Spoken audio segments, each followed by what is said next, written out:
Thank you.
jump, you put the cart way before the horse. That's taking the cart from the base.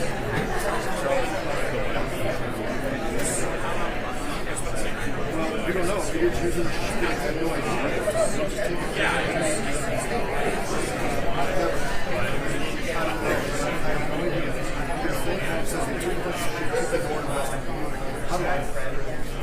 Shooting, I know you're telling me, but police are in the room. You know, tell me, you want to see someone's head. They're just purely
shortly.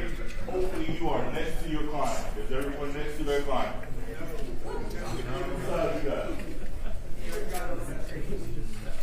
Who? If you're sitting next to your client, great. We'll get started in a few minutes.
So this is 61.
All rise.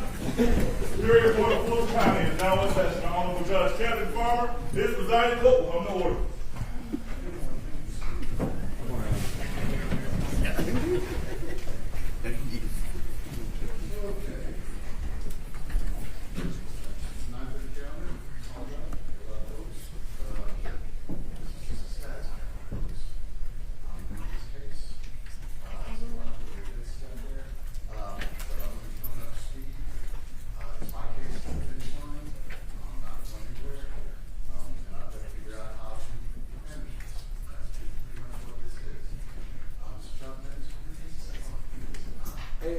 Technically, it's not. We're waiting on your remitter or however you say that to come back for your signature. So the Supreme Court came back. Split decision against me. It was wrong. Okay. But it's split. So I'm allowed to have you here. For now. Okay, for now. Then Mr. Fowler for the state. I'm going to call this calendar.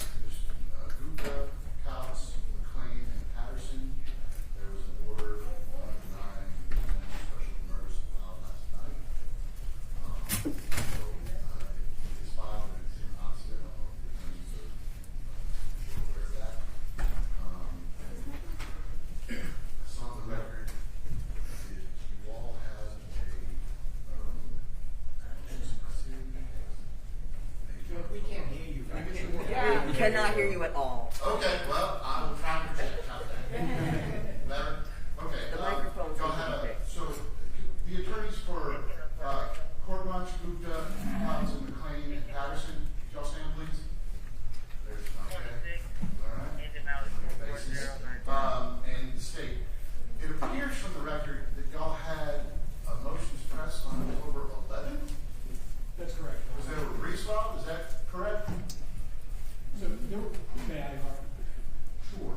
there were some briefs that were filed. There were what I larger issues kind of going on with. Was there a hearing? Yes.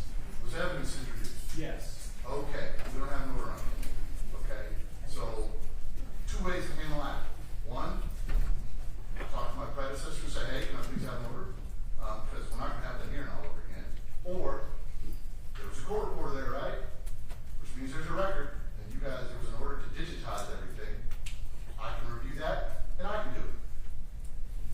Somebody objects to that, you know, our policy is the person that heard it rules on it. We can force that. You know, I'm gonna count on you guys to do some communicating, all right? But we need to get a ruling on that, because you guys are gonna be the first five up, especially considering now we have an order denying the general and special demurs. I have a 61-person elephant.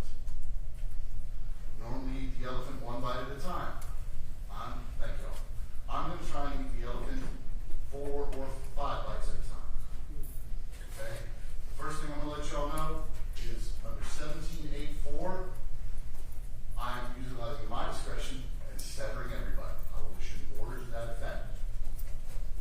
Because there is no way in practicality to try 61 people unless we rent out a hangar at Charles Brown Airport and okay? I'm gonna try and set a schedule from the state. This is an approximation. How long is each trial, you anticipate each trial lasting?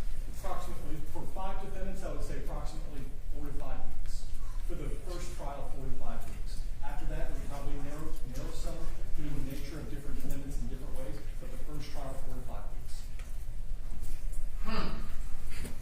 Okay. I'm just gonna try one group a month. Okay. All right. Things that are good to know. All right. I'm gonna call the calendar. Just stand and let your lawyer let me know you're here. I've got Beeman, Jack Beeman, Mr. Warren. I'm Lyra Foster. I'm here for April Beeman. Okay. Morton Beeman, or I heard you say April. Yes, sorry, it goes by April. Okay. And your name, sir? Lyra Foster, Your Honor. I spoke with Mr. Warren. He has a leave of absence on today. Okay. And, okay, also, another blanket announcement. Went through the Odyssey file. Lots of adopting other people's motions. No, that just bogs everything down. If you want to file motions, fine, that's your right. But we're not going to cross-reference 60 people, okay? And my intention is, once we get a list, because we've got 5 that are set to go first, the state has the option, the right to pick which order they want to try people in. What I'd like from the state is the list of the next 5 and the next 5 and the next 5 so people can plan accordingly. So if we got 1 week of, 1 month of trial, the next group will know, hey, you're number 2 up, and my plan would be to bring you guys in for your motions a week or so before trial, get that done, then proceed to trial. Lather, rinse, repeat until this is all done. I'm managing this. Okay, this case is 2 years old at this point. We need to get it moving. So, Mr. Foster, as far as you have motions pending, you are not on the first batch of folks, I don't see. No, Your Honor. Okay. How many motions do you have pending? What do you got? We're signed on to several in the Now, everybody's filing their own motions. Okay. It's too cumbersome to try and cross-reference. Well, I'm not, because the motion is to adopt all co-defendants' motions. So now, no. Okay, so what are your motions? I would have to go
Fowler's number?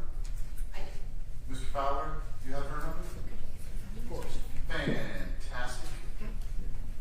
All right. All right.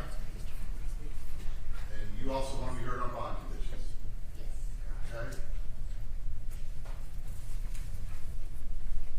All right. Next I have Maggie Gates. Ms. Gelsomino. Yes, Ms. Gelsomino, and congratulations on pronouncing that correctly the first time. Thank you.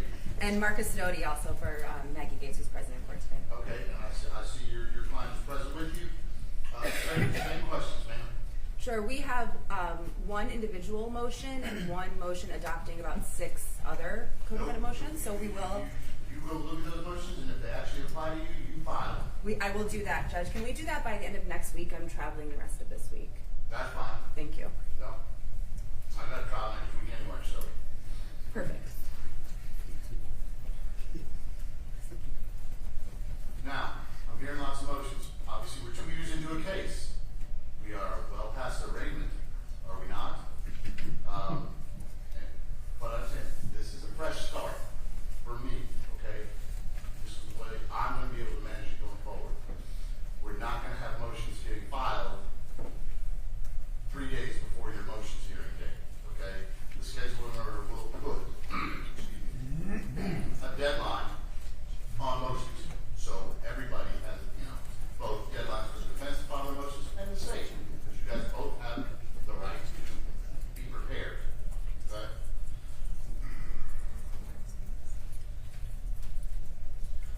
All right. Any other issues, Ms. Gelsomino? No, sir. Okay, thank you, ma'am. Thank you. Next I have Philip Flagg, Mr. Tevis. Ms. Tevis, Yes, I'm filling in for Mr. Tubbs today. okay? Mr. Tubbs, I know, has filed at least one demur on this case. I know that's actually been filed. I'll have to check with him, and I'll let him know to let. And everybody here should probably read the order that got filed last time. Okay? Because, I have not read your demur yet. Okay. But, if it is substantially similar to previous demurs, I'll listen to them. Okay? Okay, I will let him update the court. I'm just letting the court know what I know he had filed. And just to let the court know, I also know he went with the AG's office about a year ago, spoke with them about it being some evidence being factually impossible for his client to be involved with this. He was looking for an update on that, hasn't heard anything. He's otherwise, I think, ready to go forward. A year ago, absence makes the heart grow fonder. Yep, so that's where we are. Mr. Fowler, your phone's going to be ringing, okay? I need you to pick up. I do, Judge. I Okay.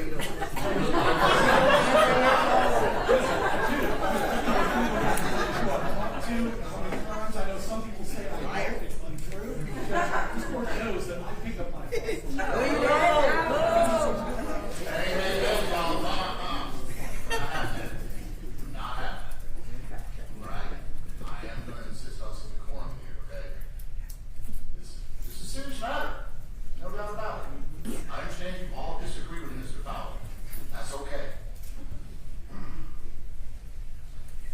Your Honor. I have both agreed and disagreed with Mr. Fowler in facts, so. If you indulge me for a moment, John. No, I'll call your name. Thank you. Anything else, Ms. Tevis? I think that is all. Thank you. Appreciate it. All right, next I have Ivan Ferguson. Where's Mr. Butterfield? There's Mr. Good morning, Butterfield. Your Honor. Charles Butterfield here with Mr. Ivan Ferguson, Your Honor. Would you let me know if we were still in the first batch of trial? We were at the last, for the last one. No, sir, you are not. Okay. I have Brooke Elaine Courtmanche. I apologize. Sonali Gupta. Scott Marlon Cox. Adele Garrett McLean. And Savannah D. Patterson. Everybody hear that? Fantastic. So you are not in the first 5, Mr. Butterfield. All right, Your Honor. Well, we filed for the discovery. Obviously, we received a lot of discovery.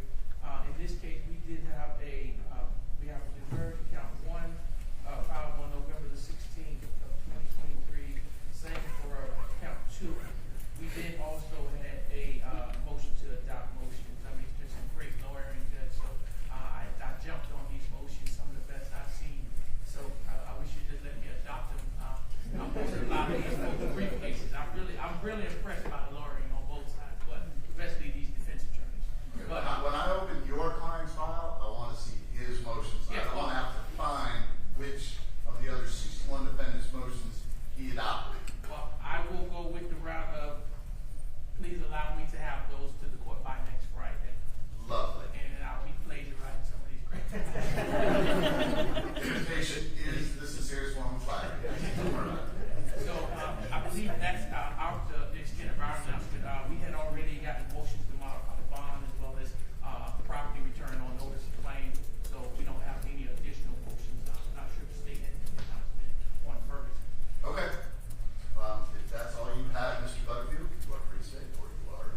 Harrison?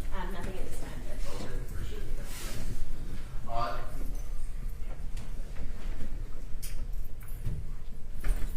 Next I have Ariel Caitlin Ebal, Mr. Sheffield. Morning, Your Honor. Morning, sir. Jason Sheffield from East Ball. We will do the same. We have motions filed.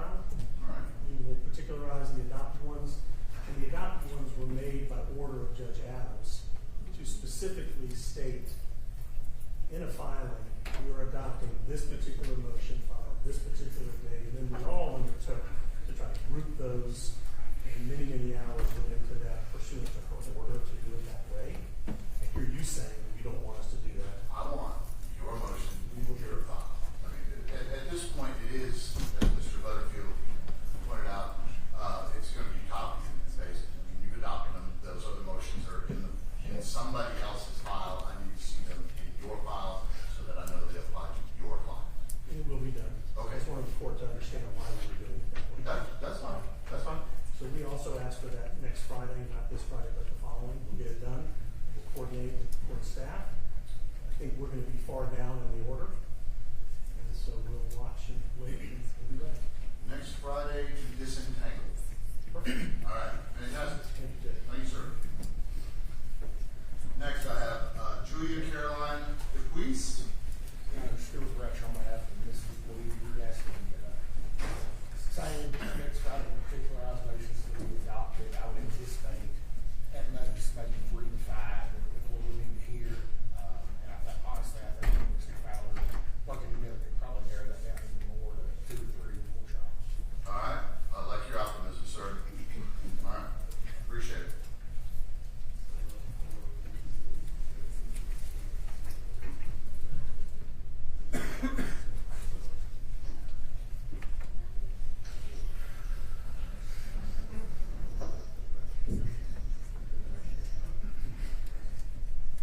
You want me further away from work?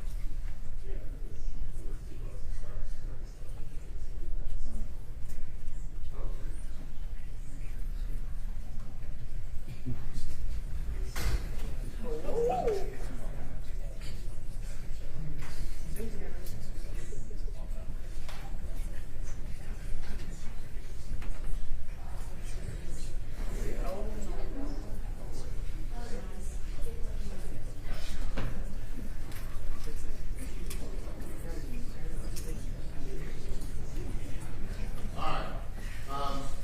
My staff attorney has gave you some pearls of wisdom. Everybody here is on the same indictment number. So when you file a motion and it just says motion to suppress, the clerk is going to go, you need to put your client's name and identifier on each motion. Defendant X's motion to suppress, please. All right, everybody catch that? And if anybody catches Mr. Butterfield on the outside, let him know. Thanks. And Judge, as a question, does this apply to motions already filed or only going forward? What's filed is filed, so it's going forward. Thank you. Next, I have Colin Dorsey, Ms. Armour. Good morning, Your Honor. Molly Armour on behalf of Colin Dorsey, who's here from Maine. Welcome. Ms. Dorsey, Ms. Armour, motions? Yes. So, Your Honor, we filed 7 motions. 5 Particular to your client? of those were specific to my client. 2 of those were motions to adopt. I know you've already heard the reasons why we did it in that way. We tried to organize the docket to make it easier, and I understand from your perspective that it is not very penetrable. It may be complicated. So might I ask, with regard to the adoptions that we are going to file substantively for the docket for Mr. Dorsey, might I attach the prior motion with some sort of other particularized preface explaining why that applies to Mr. Dorsey rather than just like copy and paste everything? As long as I can see it in your client file and it is particularized as to your client. Understood. And it puts the state on notice as to how it's particularized to your client. Just like,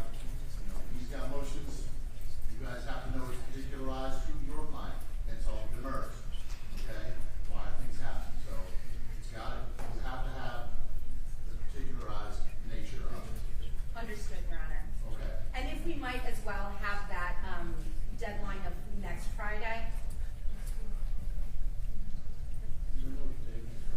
5/23. 23? Yes. 23rd? Fantastic. And I think there was one gentleman that said he'd get it done by this Friday. 23rd. There you go, sir. I was having some regrets. All right. Deadline is next Friday. All right. 23. All right. Next I have Brooke Courtmonche and Mr. Fort. Good morning, Your Honor. Adrian Browning for Brooke Quartermunch. Mr. Ford is here as well. I filed a substitution of counsel last night. What was your last name, Eddie? Browning. Brown? So I'm rapidly getting up to speed. My understanding is that right now, my client is in the first group to go forward.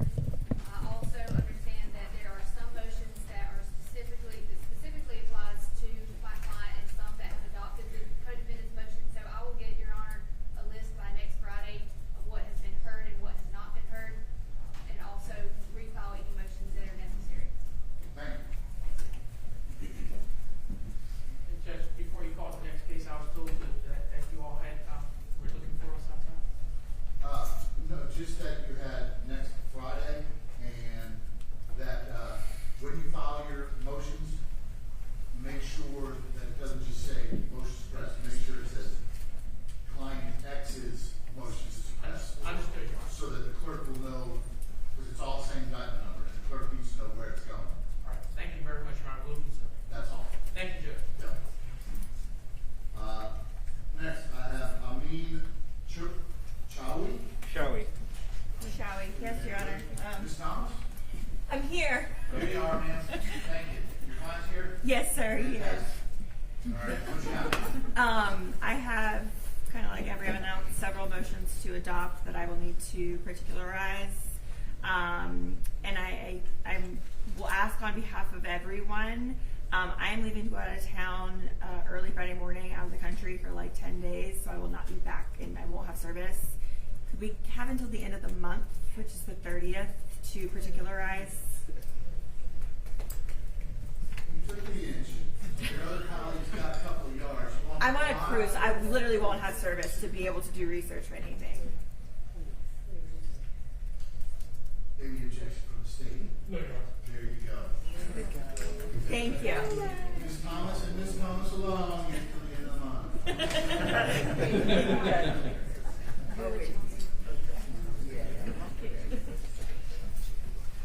All right, Andrew Carlisle, got Ms. Bernstein.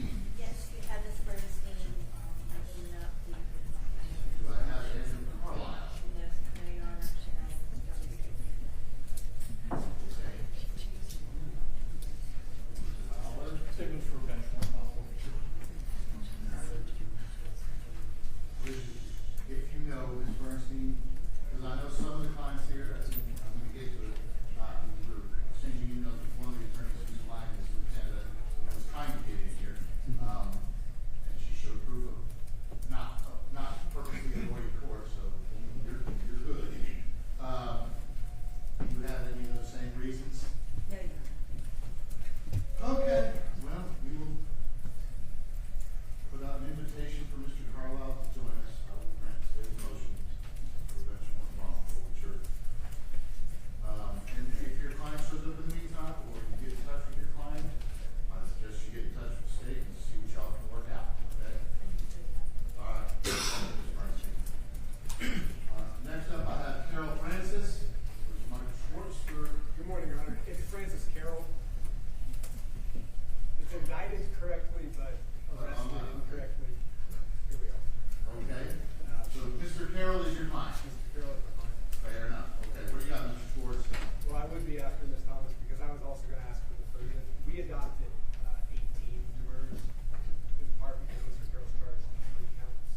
Much like y'all couldn't hear me, I need you to speak up. Sure. Would you like me to come forward? No, you're good. If you want, yeah, you're So, fine. we adopted 18 jurors, and so we were going to ask for the 30th also. It's a heavy lift to particularize that many documents. It's administrative because these filings are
There are approximately 30 case dispositive motions, most of them are, that would apply to everybody. 33 defendants are proposing to you that there's a way to hear all of those case-wise. And I have a letter that I provided to Mr. Fowler, and I just wanted to bring that to your attention. Mr. Fowler, what do you know about this? I just got the letter this morning. I briefly glanced at it. I just want to take a look at it and evaluate it a little bit more, but it didn't seem like an unreasonable, on its face, it didn't seem unreasonable. I'd like a chance just to read it a little bit more, but outside of that, it didn't seem terribly unreasonable. I'm a big fan of streamlining. So, you know, stay in contact and if you can get a courtesy copy of that. And here's the thing, like, something like that, get my office a courtesy copy. Okay? I'll be honest, I'm not myself or my staff going to go through all 61 defendants in Odyssey every day to see if something new has been filed. All right? That's why I've got deadlines. I'll wait till after the deadline. We'll do it. We'll see what's there, and that's what it is. And likewise, if you're telling me this, just make sure we have a courtesy copy of that. Okay, Mr. Shores? Yes, Your Honor, I have a physical courtesy copy. Would you like me to file this in Odyssey, or do you prefer letters just to go to Chambers? Better safe than sorry. I put it in the file. Okay, we'll do both. May I hand you the physical copy today? You can hand it to one of those nice fellows right there. That'd be great.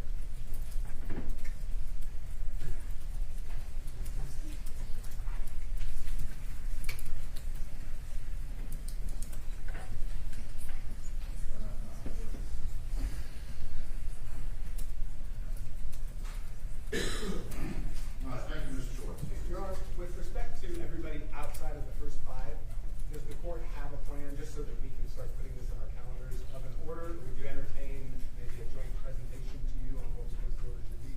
I would, look, I'm open to pretty much any idea right now, but as I stated at the beginning, because I'm settling everybody, the state has the right to choose what order they're going to, you know, bring the defendants to trial.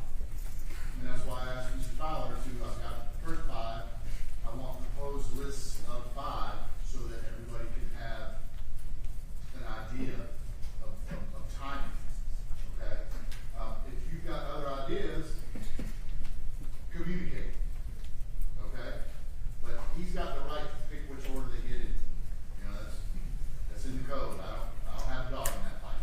Understood. Right? Thank you, Judge. Nice to meet you. All right. Next, I have Emma Bogish. I have Mr. Brown Bennett. Good morning, Your Honor. Good morning, sir. For Emma Bogish. We do have some particularized motions that were filed and would disentangle the remainder by next Friday. Good answer. Yes, sir.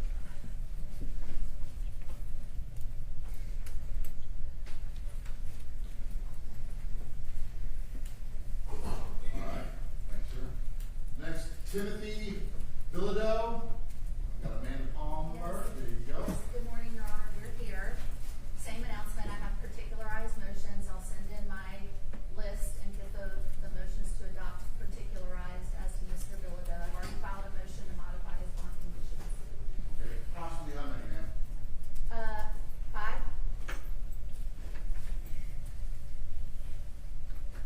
It's like 2, and I'll send this in my list. It's 2 motions to suppress, 2 demurs, and then the motion to modify.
Nali Gupta. That's Mr. Connor. Your Honor, Chris Caraway on behalf of Dr. Gupta. You said Caraway? Yes, Your Honor. You are in the group of first lab. Correct. Okay. So you were part of the motion to suppress hearing on the 11th? That's correct. Correct. We still have a pending order on that we're waiting to get. Okay, yeah, I mean, obviously, as your group of 5 comes up, there will be more interaction with the court to make sure everything's ready for trial. So duly noted, Mr. Caraway. Anything else? Your Honor, I would respectfully ask for the 30th to file my motions. I adopted, frankly, quite a good deal of motions, and I have a couple other ones that may come in response to the order on the demurrer. I did just have a chance to read it about 30 minutes ago. Me too.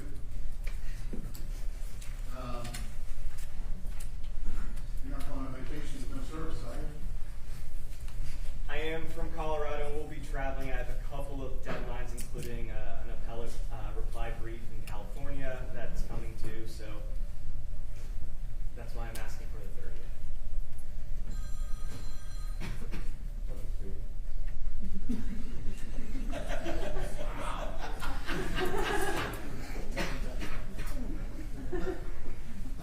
Is there a particular reason that moment off? I have no idea, Judge. It hasn't happened to me in about 20 years. Just all these nice people's phones away. I need to remove the state's phones as well. Equal opportunity. Hey, Whistle your doors, make your remarks. hey, y'all, that's what's called a rhetorical question. I ask myself. See that it does not happen again, or there will be a donation to charity of your choice. Yes, Judge. Turn your phone at the conclusion of court. Yes, Judge. Mr. Caraway. Ms. Thomas setting an ugly precedent for the court. I apologize, Your Honor. Here's the thing, y'all.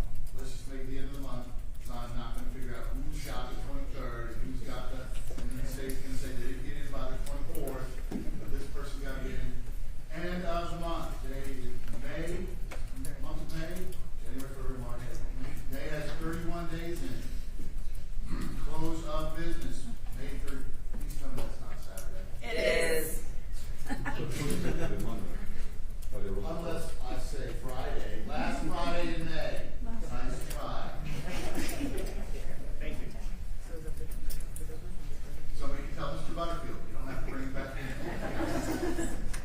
He's easy to get a hold of. Anything else, Mr. Caraway? Nothing further. Thank you. All right. Next up, Luke Harbor. Caleb Abraham. Yes, Your Honor. Caleb Abraham on behalf of Hartford. We have one individual motion, same as previous counsel, as an adoption, same timeline. We'll separate those out. Appreciate it. Thank you, sir. Thank you, Judge. We did see. You may.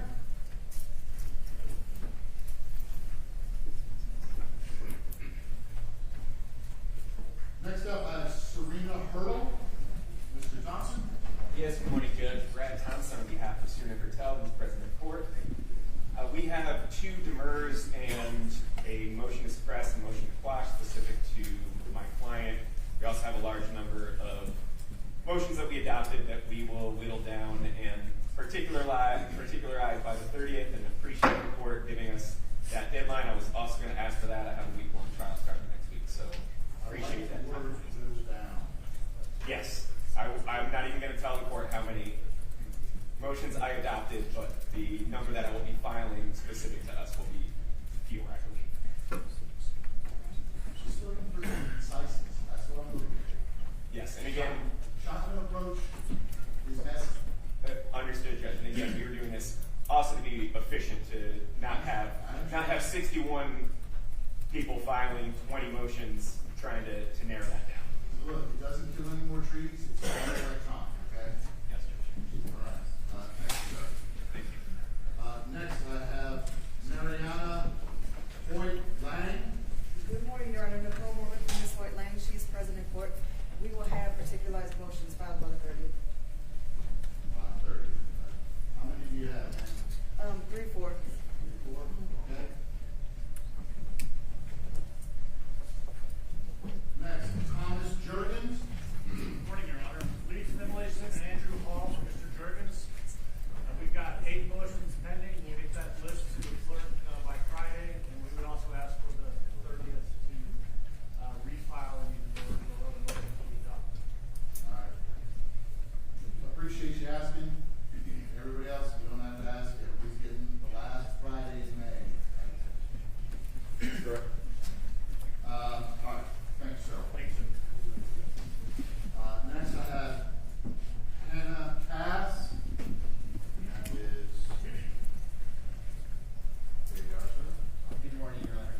Vigilant for James Jamie Marsicano.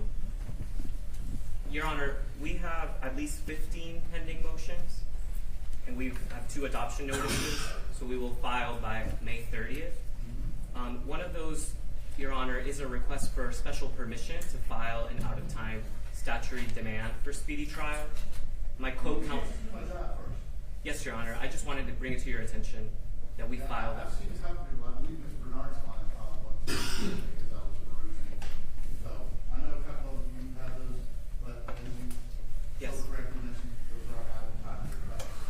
Thank you, Your Honor. And I will also know we have a pending motion that might be dispositive for several counts, so I will include that in the list and mark it bold for the court just in case for efficiency's sake.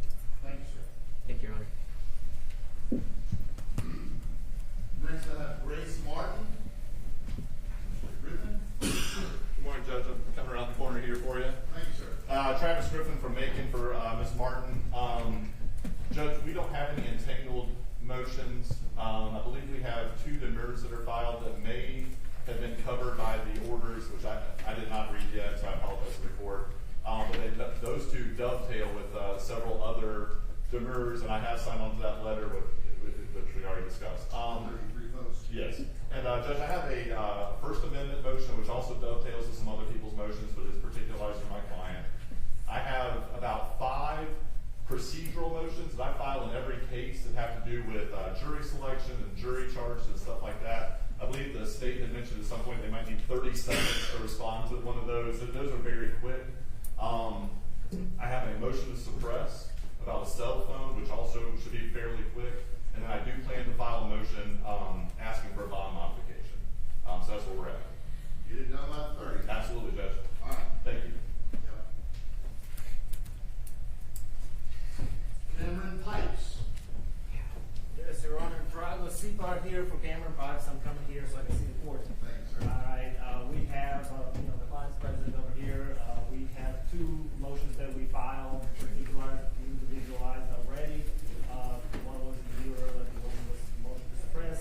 Others that we adopted is maybe somewhere between 5 and 10 that we're gonna see by the 30th of files.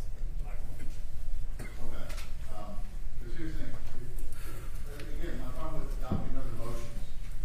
Some defendants file 18 motions, file 5. So if you're adopting, and here's the thing, some of the motions you're adopting, if you're adopting everybody else's motions, they might be in conflict with your client. Because you guys are all severed, for a reason. You might not like that motion when you read it and apply it to your client. So that's why I want everybody to particularize and do what is in their client's interest. Okay? So I appreciate it. Thank you, Your Honor. Thank you, sir. Next up, Victor Puertas. Ms. Glenn. Present, Your Honor. Claire Glenn on behalf of Mr. Puertas. I'm also joined by my colleague Jonathan Sidney and our local counsel David Gaspey. We have 5 motions that have been filed. We did also adopt 15 others. We will get those particularized and to the court by the 30th. Okay. Thank you. Haley Meisner. Mr. Brown's name. It's actually going to be Kendra Robbins. Yes. She entered it here. Oh, Good morning, Your Honor. Kendra Robinson on behalf of Ms. Messner, Judge. She's present in the back. We have a plea and bar, Judge, and that's pretty much all we have by way of motions or pre-trial matters. Robinson or Robertson? Robinson. Yes. So Mr. Brown Bennett is. Correct. Yes, that's correct, Judge. So you got the plea and bar, that's it? Yes, that's all. Okay, fantastic. Thank you, ma'am. All right, thank you, Judge. May we be excused? Next. Thank you, Susan. Timothy Murphy. I have Ms. Morris. Good morning, Judge. Emily Gersh standing in for Moore. She's in Fayette County this morning on a special set calendar. She also has 5 motions filed, and we will get the particular to the court by not next Friday, but next. Last Friday in there. Thank you. All right, thank you, ma'am. Tyler Norman. Ms.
discussions about kind of, I'll just say procedurally where this is getting the defendant back into the country. I'm not asking for that, Joyce. Okay.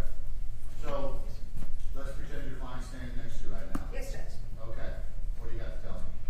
We have 5 motions that are particular to my client, 3 of which I believe are motions to suppress. One is a motion for virtual appearance, I think for obvious reasons, because Ms. Robert Cole does desire to move forward with this litigation in whatever means that she can. We have signed on to that discovery funds request, and we have also, pursuant to Judge Adams' order, adopted motions which we will now particularize in the manner the court wants. I would say that once the discovery motion is resolved, I would anticipate we may be coming to the court with additional issues to address, but we can't know what we know until we know it. So we'll cross that bridge when we get there. Okay. And look, I'm not trying to strip anybody's gears by doing a particularized individual. It's just, that's the way my brain thinks, and that's the way I think I can best manage this case for y'all. Sure. And for everybody here. Thank you, ma'am. Yeah. You're welcome. Next I have, Eric Nottingham. Eric Nottingham, Your Honor, Kamisha Benz on behalf of Mr. Nottingham. Okay. We filed several motions. We will have those motions particularized and send the list by the 30th. I know that you said that the 30th is the deadline, and the only question I have about that is if there's going to be additional discovery provided to us, then are we going to have some additional time in regards to filing any motions that need to be filed in response to that additional discovery? That sounds like a cross that bridge when we come to it kind of thing. I think we may be getting some today, discovery. We do have some more discovery. We have some discovery for everyone. They're doing it outlay. It's not a lot more, Judge, but we asked them for everything. And they just came to us and said that this exists. And so instead of sitting on it and not giving it to anybody, we of course need to get it over. So, Your Honor, may we be heard on this discovery issue? Not right now, I'm still calling counter. But at some point, it sounds like short answer is probably so. Sorry, Your Honor, I needed to bring it up. No, Because we're at the bridge. Nothing to apologize for.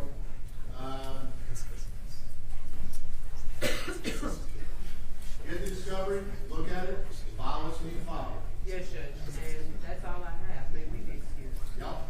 Thank you. And Your Honor, we request to be heard on this discovery issue after the status hearing today. Call the counter. Thank you, Judge.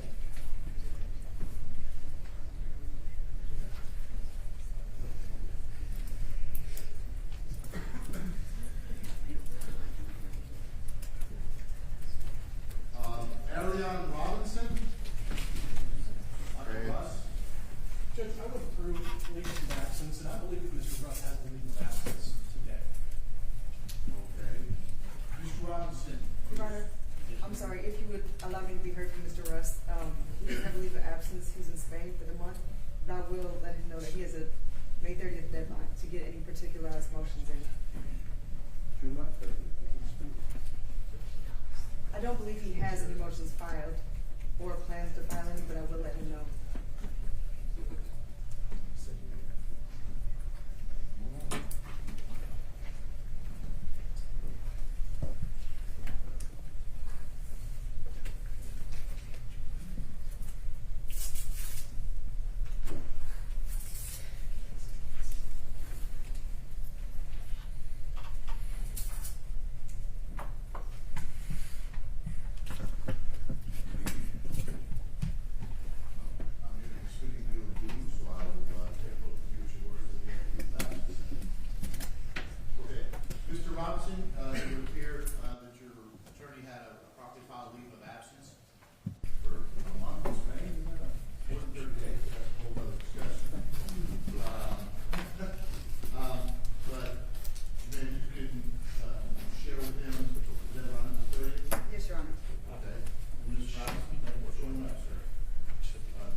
Scapiak?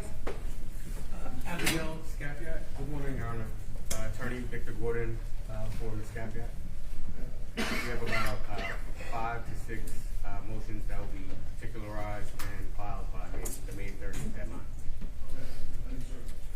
Thank you. Alexis Papali? Yes, Your Honor, Russ Etzel for Mr. Papali. We have 4 individual motions. We've adopted others. I'll look at them and refile as appropriate by the 30th.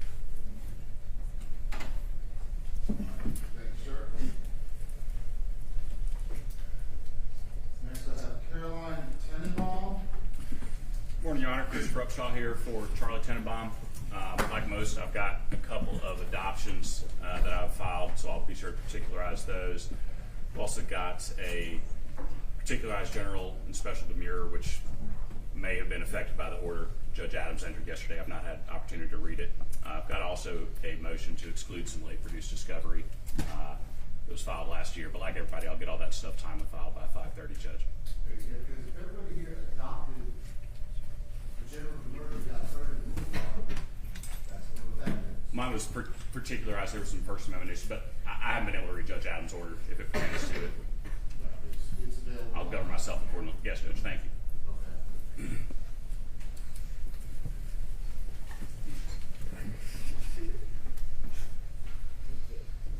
Jeffrey Parsons? Yes, good morning, Your Honor. Attorney Miranda Nix on behalf of Mr. Parsons. I echo the same as my counsel here, where I do have around 5 or 6 motions that need to be particularized. And I would need until the 30th as well. I was hoping to get a little bit more time, but that's okay. Granted that there are discovery issues. And I did have one question, Your Honor, and I don't know if you're going to leave this for the end of the calendar, but I do remember Judge Adams setting a discovery deadline, so it surprises me that we have discovery this late in the game. And so I think that, I would like to be heard on discovery as well, Your Honor. Yes, I would like to be heard on discovery as well, following the solid calendar. Got a feeling that's a common sense. I wasn't sure if I need to adopt it or particularize my motion.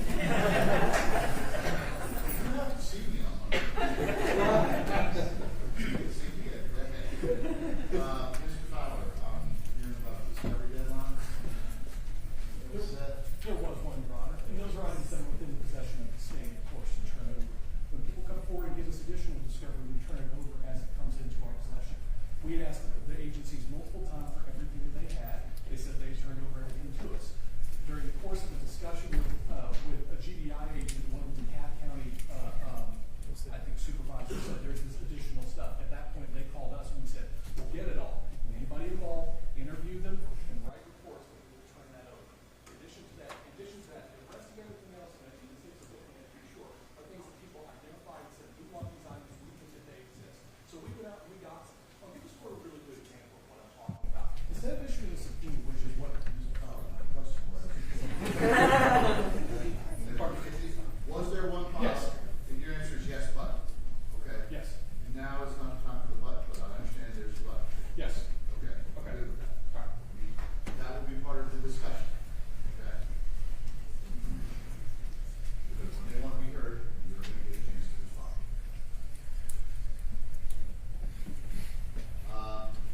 Geneva Tilbury.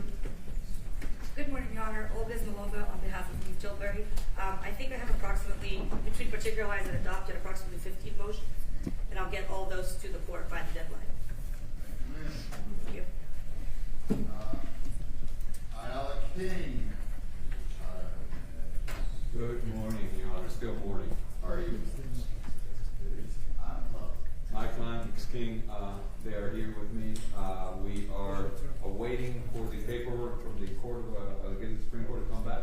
I'm assuming that once it comes back, we will go forward with the trial. I do want to, we don't have any motions, but if there's some issues that might have to get litigated, in essence, the Court of Appeals said that. I read the Court of Appeals. So, which is who's on the speedy, something about closing, gotta get a new jury. is correct, Your Honor. And the issue that might possibly have to get litigated is that we are objecting absolutely to get a new jury. This is our jury. We picked this jury. Jeopardy has attached. That's the jury that my client and I want to go for. That's the state jury too. So we want to keep that jury. The jury is out, pending, waiting on us. I'm gonna follow the order of the Georgia Supreme Court. But If you want to, so what you're telling me without telling me is you filed a motion for reconsideration of the Georgia Supreme Court? we appealed the Court of Appeals and then no, we're not even gonna answer that. Well, then I'm gonna read the Georgia Supreme Court's opinion, and I'm gonna act accordingly, okay? Whether I agree with it or not, okay? Understood. That's it, okay? Mr. Fowler? Just procedurally, Your Honor, if I may. The Supreme Court issued its denial of cert on May 8th, so it's So it's just a straight denial, sir. Sorry. So they just said, Court of Appeals ruling stands. Correct. Okay. And so that was 8 days ago.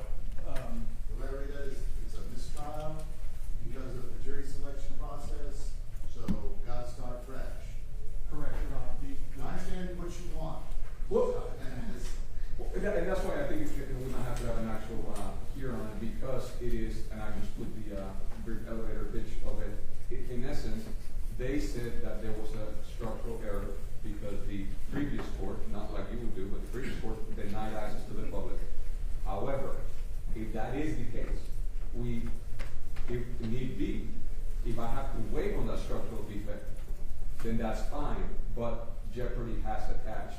And that's why the jury is still pending. It has not been dismissed, and I don't believe that Christmas shopping is enough to warrant a mistrial.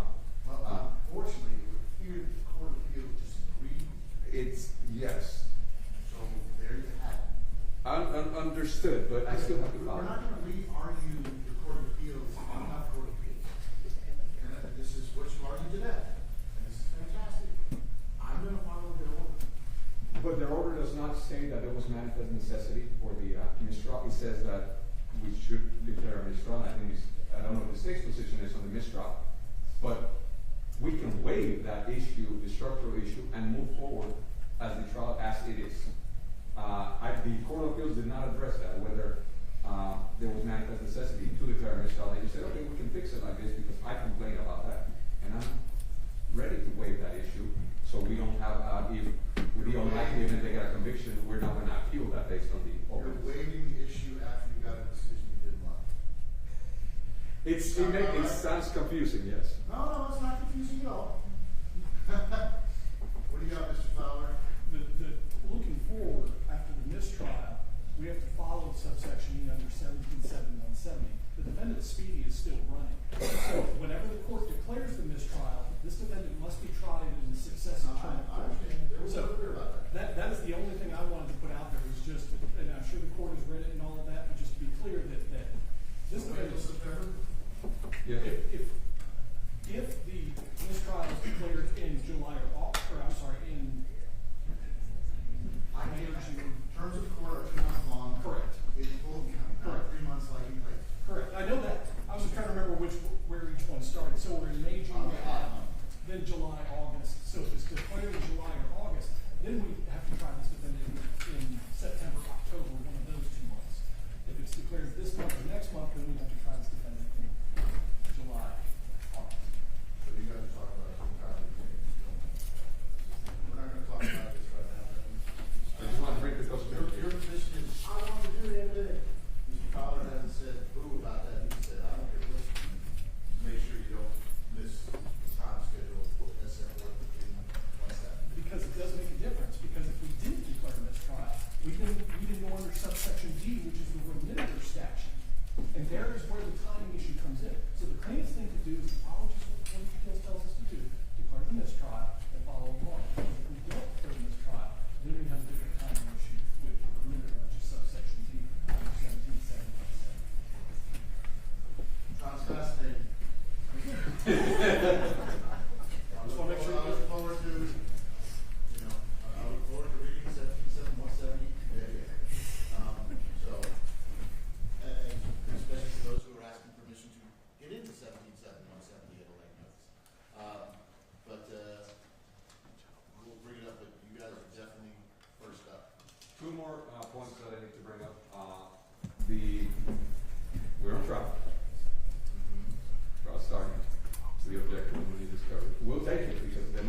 If they're saying they got new discovery from civilians, then that's okay, that comes in, because it's new. But from law enforcement agencies, it is deemed to be. In their basements. Yeah, and then, you know, I think Argentinian Supreme Court found some interesting stuff in their basement.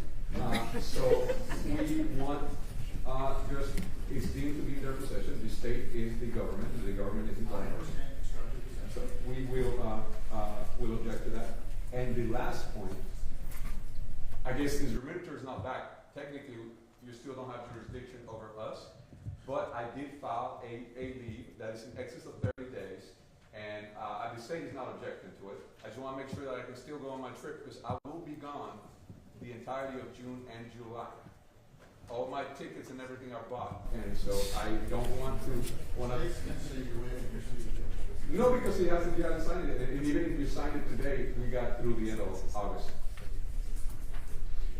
It's not the sign of the remitter, it's the declaring of the mistrial that triggers the time. Which you haven't done, so. Okay. I'll deal with it. Thank you. You're gone June and July? Correct. My flight back July 31st, and my leave expires August 5th.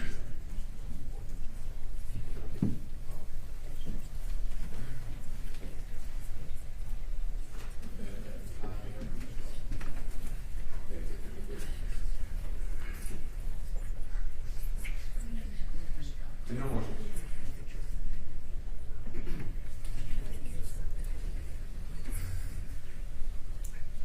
What I heard is I can try these 5 in June, come back and try you got it later. I don't have to try these first, I'm still not in time and a half.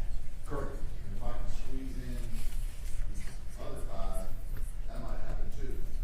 Entirely possible. The only one that is affected by any kind of speeding right now is Highland. Right. Just, this case, King case is not going to derail or otherwise push back. I'm going to try real hard to make sure that it's less than time. Okay? All right, especially since you're going to be gone for 2.5 months. Correct. Okay, thank you. I'll send it. Anything else? That's it for McSteen today. I think they want to stay and watch the remainder, but other than that, may we be excused? Yep. Thank you, Your Honor. All right. Abiku Nassel. Nassel? Good morning, Your Honor. All the slate, Attorney David Powell, Lake Times. We got 4 motions, 3 to be particularized, and 1 by date. I heard 4 motions, 3 to be particularized by due date. 2 1 to be particularized. particularized, and 3 by date. Thank you, Your Honor.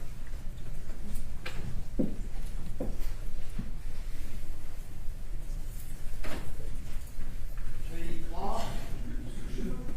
Good morning, Judge. Katie Cloth, present from a long travel out of state, substantial hardship to be here, but we understand that this is the one time that that's going to be necessary and appreciate it. I said it'd be the one time I get all 61 of you to run together. And you said, Come on, Judge. I said she would not have to come back here. I was going to try to talk you into more. We have 5 or 10 motions that we've already adopted and filed. We will be soliciting many more and filing them on or before the 30th in a particularized manner as you prescribed. I also feel an obligation to follow up on something my co-counsel said, that the state has had this case for 2 years, and we have substantial discovery. That discovery organization was mentioned by another counsel as well as the letter. There's additional work being done on that discovery, and we just wanted to make sure that the state is fully compliant on a global and existential scale with their Brady requirements. Because unfortunately, we've all had magical evidence here that a diligent search would have shown up. So we just want to make sure that that's on the record, that the state's basically telling the court that diligent search has been done in the last 2 years. And that all the agencies have complied with their Brady obligations, which isn't just to check. They need to actually go do a diligent search and turn that over, and it's in the state's possession. Because none of us want to slow this down anymore than it already has been. Ms. Cloth is in the last trial cohort. She was not even arrested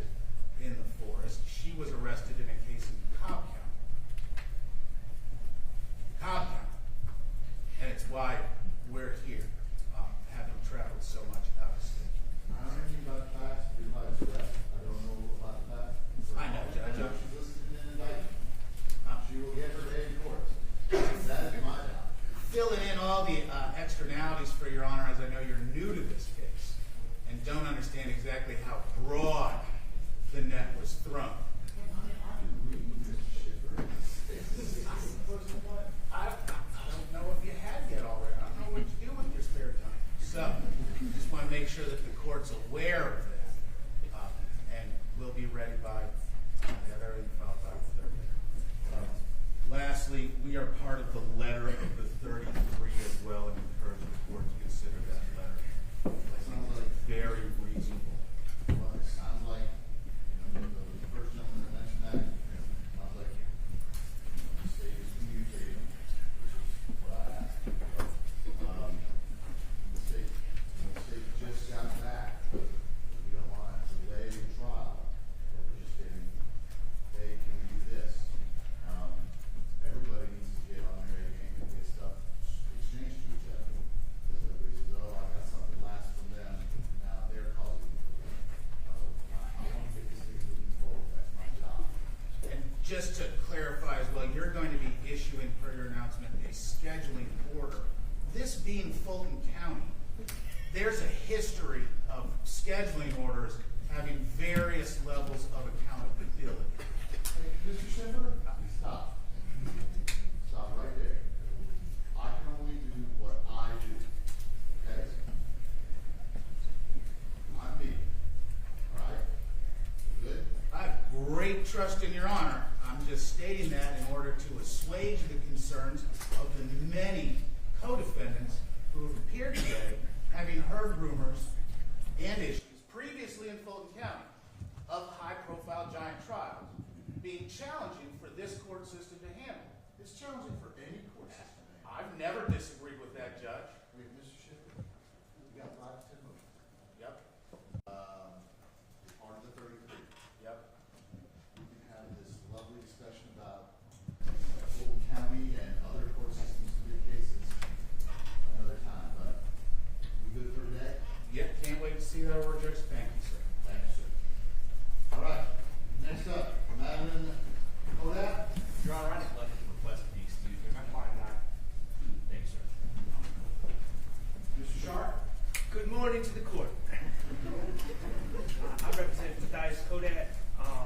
We have filed several motions, some particularized, some tangled. We will be disentangling by the date you set. The one thing I would say is I'm not aware, and I apologize to Mr. Fowler if I should be aware, I'm not aware of their proposed order and where Matthias would be on that order, but I would. Because I just told him now to start putting that together. Okay, if that's not been decided, I would just like to reserve the right to file any motions to sever once I see who the state is planning on trying my client with. Well, I, to respond to it, am severing all of it. Now, they have the right to pick which 5. If you don't like the 4 others you sat with, kind of hard cheating, Sharp. Well, if there's evidentiary issues, root issues, things that, Yes. That's it. To the possibility that you would bring those to the attention of the state, say, hey, we got some issues, perhaps you want to pick another 5. yes, sir. Or the order is not applying to those numbers. Fair point, Mr. Sharp. Yes, sir. Okay. All right, thank you. Yeah. And Mr. Fowler, I would just ask you to be cognizant of any group issues that might cause issues that Mr. Sharp spoke of. Zolarmi, Mr. Garland. Good morning, Your Honor. There you go. Here I am. I filed 2 motions and have filed particularized motions to adopt about 40 others. I think some of those have maybe been mooted and can be whittled down. Let's see if we can make that happen. All right. And just briefly, Your Honor, as some background here on those motions, you saw the letter from Mr. Schwartz. There are a lot. I have it. Okay. I've not read it. I know Your Honor will review it. There are a lot of motions in this case that have broad applicability across multiple defendants. We have, not knowing what to expect this morning, picked out a group of 30 that we just wanted to put at the top of the podium. But there are others as well that also have broad applicability. I don't want to have a argue a motion in front of you right now, but I wanted to alert Your Honor this issue that it may make a lot of sense from an efficiency standpoint to hear those broadly applicable motions prior to any trial in this case. Because as the state has indicted the case, this RICO conspiracy, and their theory has always been any piece of evidence admissible against anyone is admissible against everyone. And so a ruling Your Honor makes on one motion before a particular trial would likely affect every trial on down the line. And it would be wonderful for efficiency purposes if we could present, say, here's the motion addressing this issue. These other defendants have adopted that motion. This lawyer is going to handle it. Maybe there may be additional arguments from other lawyers as it particularly relates to that client. You let all 33 lawyers argue the same motion? Well, Your Honor, I would flip it on its head and say, if I adopt, say, 20 more motions, and then I come back and I have to argue each of those 20 motions, but 20 other lawyers have argued that same motion ahead of me, I would submit that would take more time. Whereas if we had one hearing on an issue with one lawyer particularly designated to argue that, and then small additions, and maybe we could craft something, it would probably be appropriate for us to brief this issue, submit a motion proposal to Your Honor, as opposed to me bringing up right here, right now, and us making a decision at this moment. But I wanted to flag that because it might be different than what Your Honor seems to be envisioning, and I would submit it could be more efficient and a more effective way for Your Honor to dig in on the issues and make the best decision Your Honor can, and avoid. I mean, just think about Your Honor having to read the same motion 40 times and have that same motion argued 40 times. And it may be more. Some motions may have to be argued 60 times if we proceed on handling one motion per defendant. So I would ask that we be allowed to submit maybe some briefs for motions on that issue for Your Honor to consider before you make a final decision that you're just going to take group one, handle their motions, and move on down the line. Because some of the motions could move the entire case and dissolve all trials. What if you don't hear that motion until the 6th trial, right? And then the remaining after that have been mooted, and now we've already had several trials. So I submit for efficiency's sake, it would be a far more method. Would Your Honor consider it? I'll read what you said, sir. Okay. And then as to the trial groupings, Your Honor has indicated you're going to sever each defendant from each other.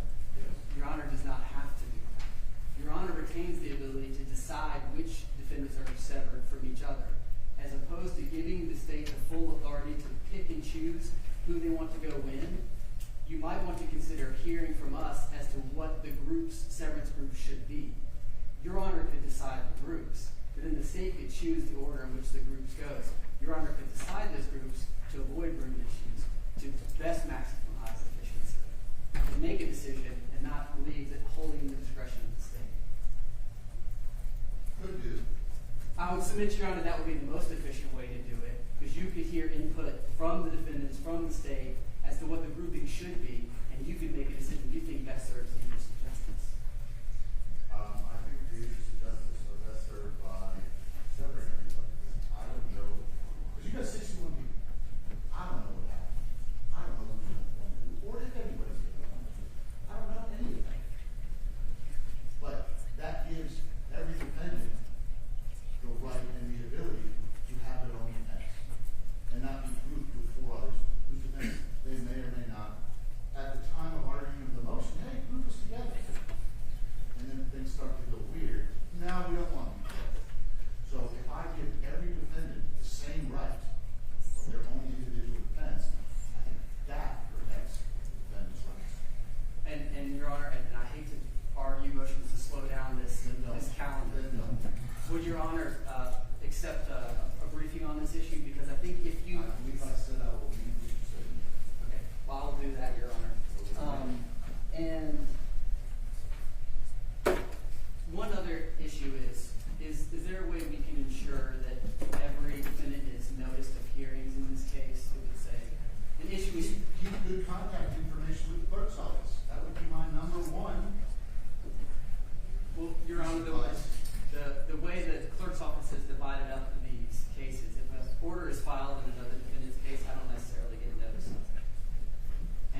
notice is not sent out to every defendant, the way it was previously. Now, if Your Honor is going to send hearing notices out to every defendant, then that satisfies my concern.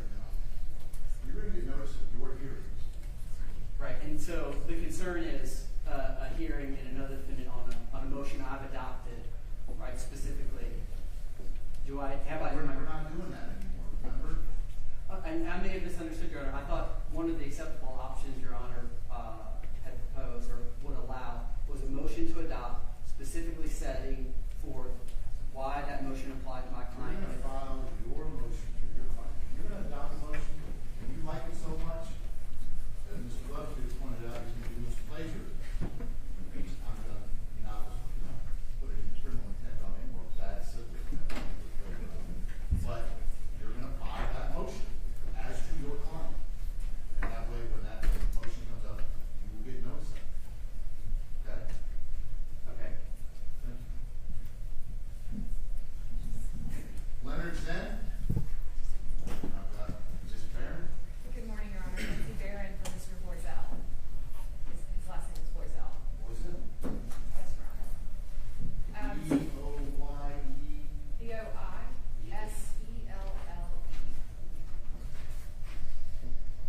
Thank you, Your Honor. So I'm relatively new to the case. Prior counsel did not file any motions. I intend to file some. I'm aware of the deadline. I will keep with that deadline. The problem is I still don't have all the discovery, notwithstanding the discovery that Spence brought up earlier. And so I've been trying There's for. previous counsel in this case?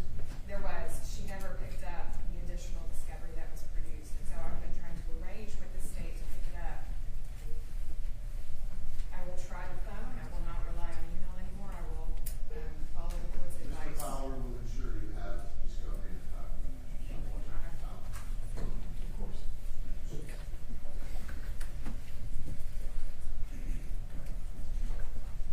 Your Honor, am I going to be excused? Yes, ma'am. Thank you. Anna Lee. Mr. Strickler. Good morning, Your Honor, almost afternoon. I'm here on behalf of Ms. Lee, this is Meg Strickler, and we have about 5 motions. I'll particularize them. It's a motion to suppress, motion to modify bond, and some demurrer motions. And so we have already asked the litigation manager to have the motion to set bond, motion to modify bond be heard. What do you need repeated, Your Honor? I apologize. Outside. Okay, I'll start over. Meg Strickler, on behalf of Ms. Anna Lee, who is present in the courtroom today. We have about 5 motions filed. We have motion to modify bond that we've already reached out to the litigation manager to get scheduled. We also have motion to suppress, and we have some demurrer motions. I will make sure everything is particularized and perfect for you by May 30th. Thank you, ma'am. You're welcome. May we be excused? Amen. Thank you, Your Honor. Samuel Ward. Kurt Thompson for Mr. Ward, who's present, Your Honor. We had adopted a number of motions. I think that we have maybe 3 or 4 particularized that are still relevant. One would be motion to suppress a demurrer. I'll check and see if the order that was filed is applicable to that. We did have a motion for my client to be able to appear remotely for hearings and evidentiary hearings that the prior judge had allowed us to just simply waive it. The prior judge, Judge Adams, had let us simply waive presence because of the financial hardship. I don't know if, Your Honor, if I need to renew that motion or not, but that would be one of our motions because of the hardship to come for everything. If it's just simply even a motion to suppress, where they wouldn't be testifying. Well, I don't know if you heard earlier, my preference, my habit is, if it's strictly legal argument, that's something I know to work with, what I do. Testimony-wise, though, if there's going to be someone in the witness stand testifying, I like to see my witnesses.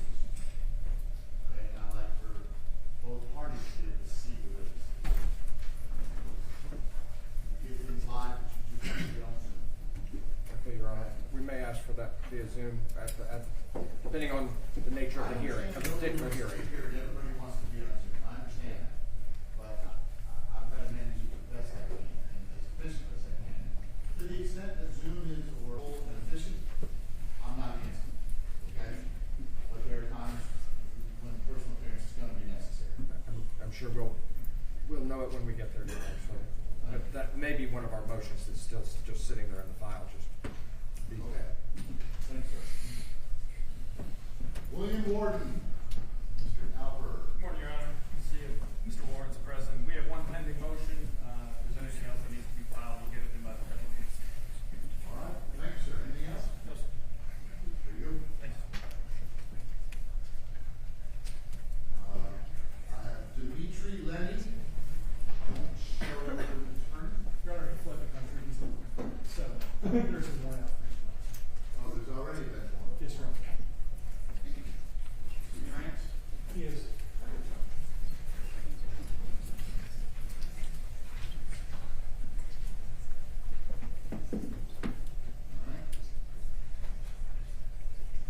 Sarah Wasilewski? Good morning, Your Honor. Leanne Webster on behalf of Ms. Wasilewski. I am new to the case, and so prior counsel had filed several motions to adopt, I think, 20 or 30 motions. Obviously, I would like to be able to particularize those by the May 30th deadline. However, I am traveling for work this weekend, and then on Wednesday I leave to go to Europe until June 4th. And so I am asking school court to give me a little bit more time, especially in light of the fact that, one, I'm new to the case. Two, based on the last discussions about grouping, I think she was towards the end of those groups. And three, I think with additional time, I could narrow the number of motions that we will proceed on dramatically from 20 or 30. And so I think it would be helpful and more efficient for the court if I had a little more time to do that. In addition to the fact that I will be out of the country and it will be difficult, if not impossible, for me to do this since I did not file the motions to adopt initially. Here's what we're going to do, Mr. Webster. You're going to work diligently coming up to the 30th. And if at that time you're unable, you can petition the court. Okay? Thank you. Yeah.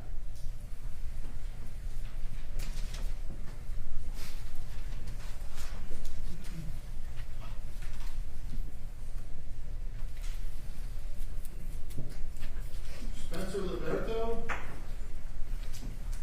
Kazicki?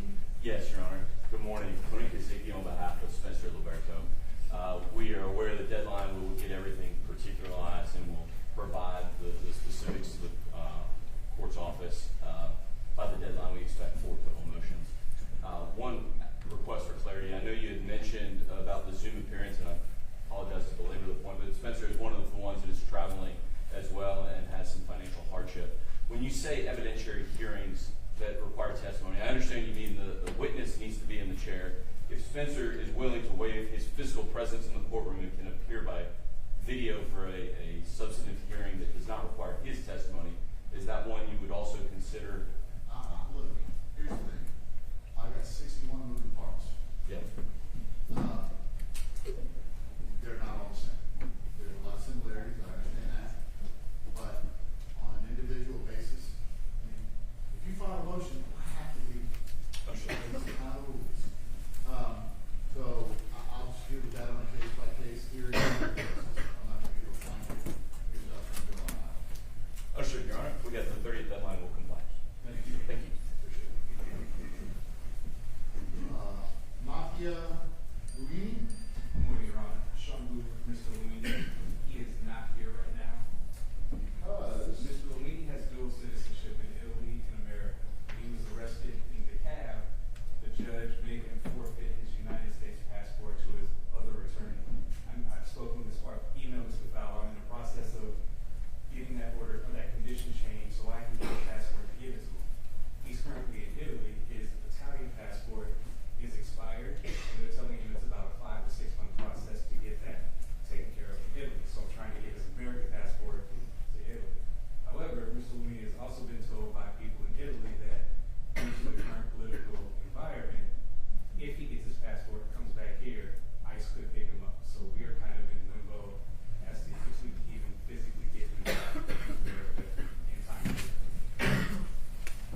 Matthew McCarr. Hey, Judge. Good morning. Durante Partridge on behalf of my client, who's present, Mr. McCarr. Your Honor, we have a number of motions that we filed as well as adopted. I've come up to speed. I was a little late. I was in another county before this, but I've come up to speed. I understand the deadline is May 30th. We will do all we need to do to particularize those motions and be ready to go and have them filed by that time. My client is also one of the clients that is out of state who may have financial hardships. If any issues arise as it relates to that, I understand the court's position. We will file the appropriate motion if that arises. Okay, thank you very much, Mr. Partridge. Thank you, Judge. Otherwise, may we be excused? You may. Thank you, Judge. Good to see you. Yep, good to see you, sir.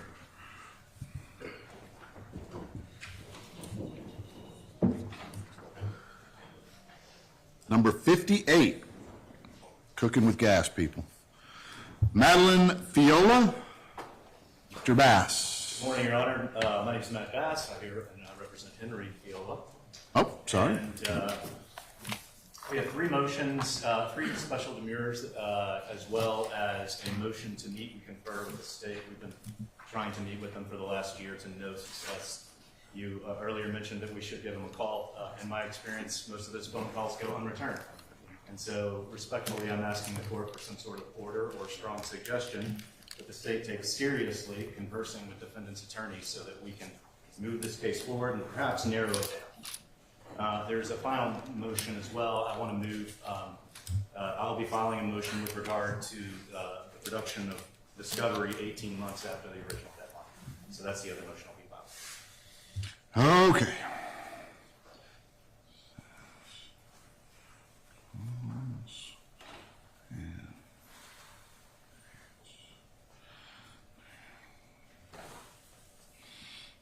Okay.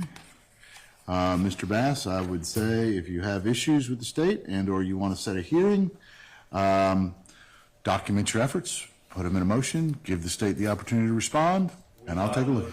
Exactly on this point 2 weeks ago, Your Honor.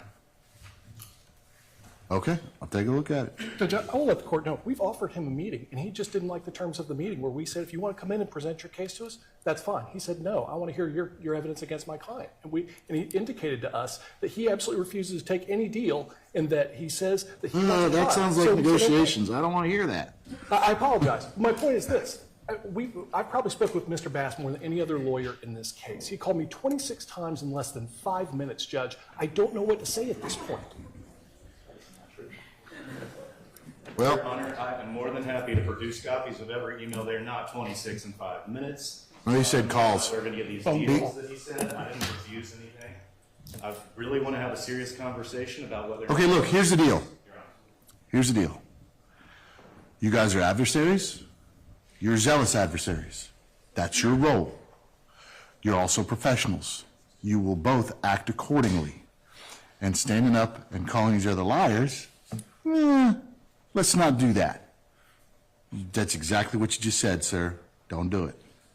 If you want to document some stuff, give him an opportunity to respond. The court will look at the evidence, be it emails, phone records showing who called when, how many times. That's my job, okay? Fair enough. Thank you, sir. I'll look at your motion. Have you had the opportunity to respond to his motion, Mr. Fowler? The motion to He said he filed a motion 2 weeks ago for meet and confer. something like that, yeah. I have not. I don't really know how to respond to it. Okay. Well, hey, we offered these dates, et cetera, et cetera. Okay. Marlon Kotz, Mr. Samuel. Yeah. My client is present. Your Honor, we're in group number 1. We're going to have a number of motions that are going to need to be filed prior to trial. The court, your predecessor, had ordered that we get witness list and exhibit list no less than 30 days prior to trial, so a June date is not practical for group 1 at this point. Well, I could issue an order. Issue an order where we've been relying on the prior order, which was we will get a witness list and an exhibit list at least 30 days prior to trial. We've relied on that. Okay. We're to say they don't have to file a witness list until 1 day before trial. That would cause a problem. We are going to be filing a motion to reconsider the denial of the murders that we obviously received this morning. address at least half of the issues that we raised in the demurrage. We're going to ask you to reconsider that. We also, ahead of the May 30th deadline, are going to need to file motions for you to grant interlocutory appeal on the issues, many of which she just never addressed at all. We also have, well, we do need you to soon to enter an order about the exhibit list and witnesses. If that just waits until sometime in the middle of June, then, you know, our understanding of the current schedule is you couldn't try us until July or August, which sounds like it would create problems with Surrey's case. But the enforcement of that order is critically important to us, especially in light of apparently this is new evidence. We don't know anything about that. We need to start. We'll see when we get that. We're going to have many motions in limine once we get the witness list, once we get the exhibit list. Premature to do motions in limine at this point, but if he wants to file standard motions in limine, obey the rules of evidence, we can do that. But they're going to need to be modified once we get the witness list and the exhibit list for the prosecution. We have the motion to suppress that is pending. You mentioned that briefly. Yeah. The motion to suppress have a number of issues, and it's different for the different groups. Different for the different defendants in our group. There's three of us who live in the same house. Right. The same issue is addressed in all three of those motions. But Ms. Quartermarch has a motion to suppress that's different, and Mrs. Gupta has a motion to suppress that's different. Our motion was rather complicated, and you mentioned the digitizing has occurred, but we've never heard back from the court since the digitalization of all of the evidence was submitted at the very last hearing in December. We gave the digital records to the court, and that's the last we ever heard. Your understanding of what was digitized, your understanding of the significance of all of that couldn't even be captured by reading a transcript of the oral argument. We don't think you need to have witnesses again, but you do need to have arguments again on the significance of the issues that we've raised in our motion to suppress, and to get comfortable with what has been supplied to the court digitally. Mr. Fowler? Hold on a second, Mr. Samuel. An issue dealing with tainting. With taint? Well, I was just going to ask Mr. Fowler to respond to the hey, I need to hear at least argument on the motion. I was just going to let Mr. Fowler respond to the hey, I need to listen to at least some argument on the motion to suppress because not captured by the transcript. Does the state have a position there? No, I think actually that's pretty reasonable. It does get into some kind of, and I don't think it would take all day or anything like that unless Mr. Samuel disagrees with me about that. But absent any testimony, which I don't think testimony is really necessary either, but I maybe take 2 hours or so to kind of walk through all of the issues because it's an enormous amount of evidence that is being sought to be suppressed. Okay. Now, you were about to mention the word taint of evidence. It was a seizure of cell phones and computer laptops, and they obtained privileged communication because I was representing the client. Is this the Gmail thing? Is this the Gmail thing? Yes. And so they seized this evidence that was included my communications with the clients pre-indictment. And we filed a motion, we actually filed a motion to dismiss the indictment to remove the AG's office. To remove the AG's office from the case because they intruded on it. That's been denied by the court. But what the court did order, emphatically, very strong language in writing, was to get the taint team in place, review all the evidence, and recover it, not only from all of the police departments and all the police and investigators in this case, but from all the co-defendants to whom they shared all of my privileged communications. All of my privileged communications are now open to 122 people. And they were ordered to have a taint team go through what they seized. And we worked out the taint team mechanics very amicably and very quickly. But as far as I know, nothing happened after that. There was the taint team was supposed to go through the evidence, remove all the privileged information, somehow figure out how to get the other 120 people in here to return the privileged communications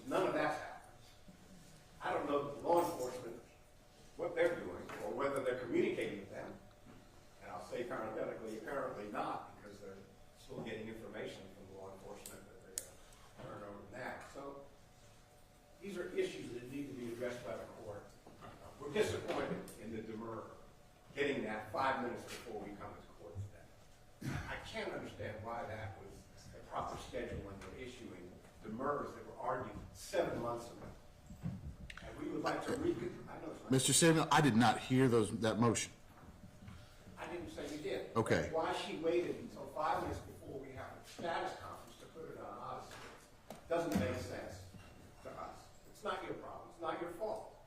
But we're going to want to ask you to reconsider some of that decision. A 6-page order dealing with, dozens of pages of demurs, not a document, but our original motion, addressing First Amendment issues, addressing an indictment that contains anonymous information, never mentions the propriety of putting that in front of the grand jury. All of these anonymous people, we have no idea what you're going to do with the indictment. You can't read it to the jury. None of this is admissible. All of the 30 or 40 pages of the history of anarchism in America. We're having the motion for reconsideration right now, aren't we, Mr. Samuel? I just want you to know that we don't even have time between now and the next week to address all the problems with a 6-page order that cites, 3 or 4 cases that says the indictment is sufficient. And so that's what that's a motion that's going to need to be heard, and because we're Group 1, and then I heard before, maybe we'll just try it in June as if it's no problem. That'll be the first 4 or 5 week trial we'll do in June. It can't happen legally, properly, if they're going to comply with the order to give us a witness list and an exhibit list 30 days before trial. Sounds like you guys are going to be coming to see me pretty quick. Sounds like you guys are going to be coming to see me pretty quick, Mr. Samuel. I won't be here next week. I have a leave of absence, and believe it or not, I won't be within the internet. You want what? I won't have internet access next week. Good. That's called vacation. It is, and I'll be back tomorrow. Well, that's fine. Like I said, I'm tied up next week with a murder trial anyway, so you're good. All right. Mr. Samuel, you're also number 60. Miss McLean? We have, there's 2 other lawyers representing Ms. McLean in this package. Okay. So, I'm doing Mr. Cowles. you're good. So who's got McLean? That's me, Your Honor, Joel McDermott for Adele McLean. I adopt everything Mr. Samuel just said. Okay.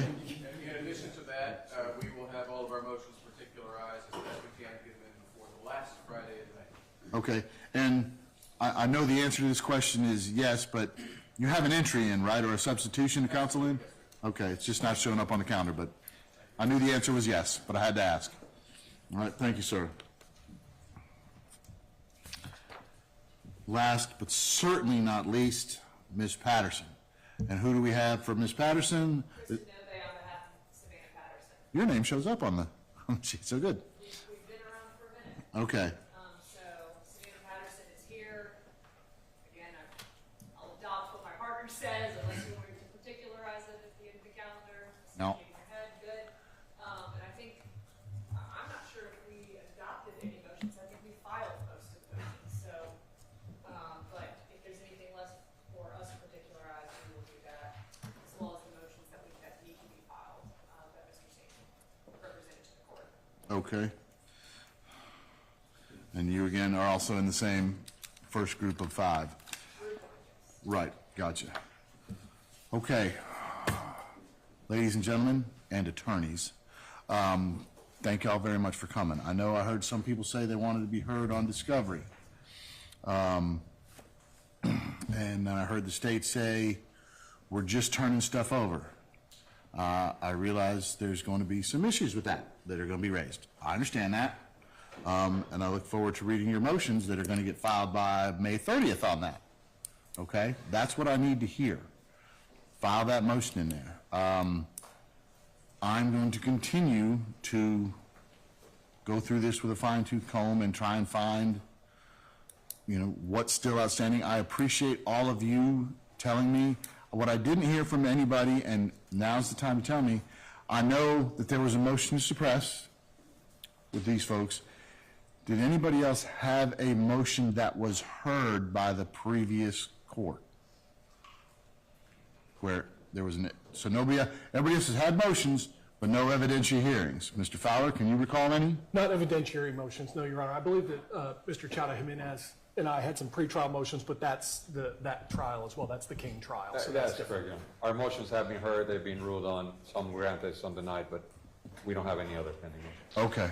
I just wanted to make sure, because, like I said, with the motion to suppress, I didn't hear that, but clearly from looking at the record, a hearing was held and evidence was produced. So I need to go back and take a harder look at that. And if that requires bringing y'all in for the argument portion of it, excuse me, I understand that as well.